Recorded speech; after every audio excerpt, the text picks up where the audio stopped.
Hello, I assume you are my tour group. Welcome to the Museum of Art. I will be your guide. My name is Nari.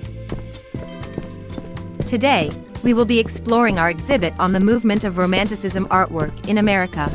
Romanticism was a movement that started after the French Revolution, during a period in which Enlightenment ideas were being pulled away from. Commonly in Romanticism artwork, nature is used as the major contrast of a painting.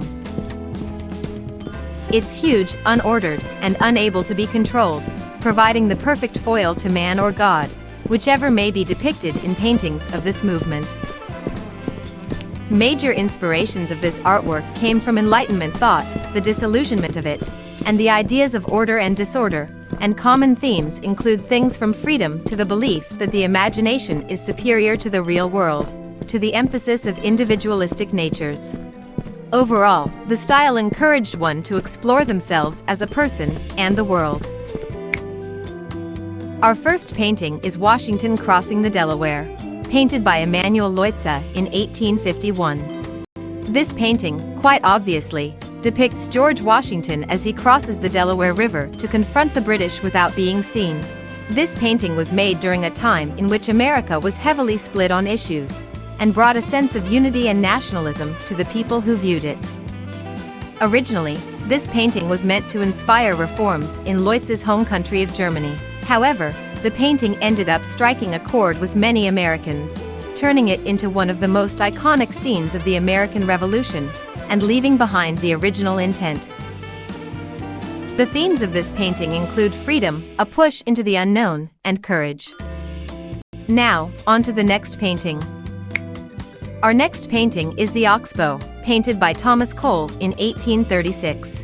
This painting depicts an oxbow river, a kind of river that has formed a large loop.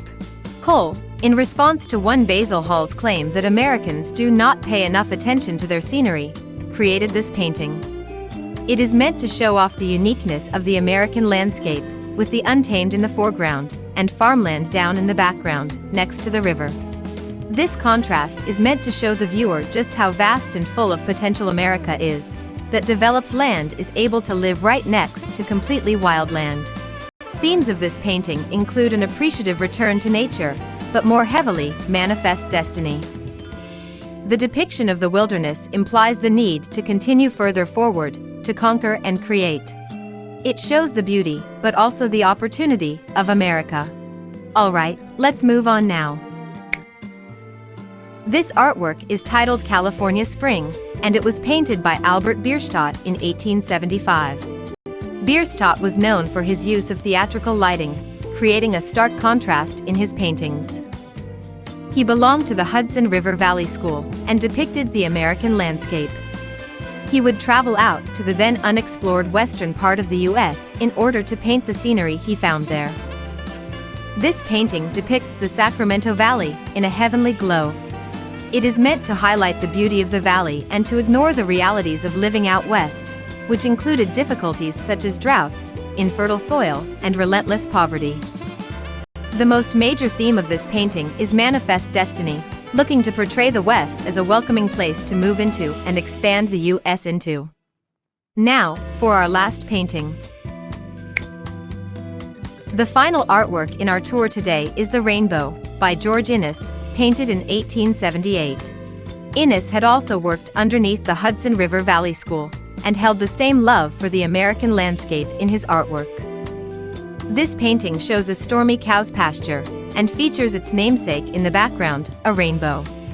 It is meant to express Inness's idea of the civilized landscape. This idea was that men and nature could coexist peacefully and simply, as shown in the painting. The field expresses the interaction of man with nature, with the pendant cows showing the effect of man and the oncoming storm showing the effect of nature.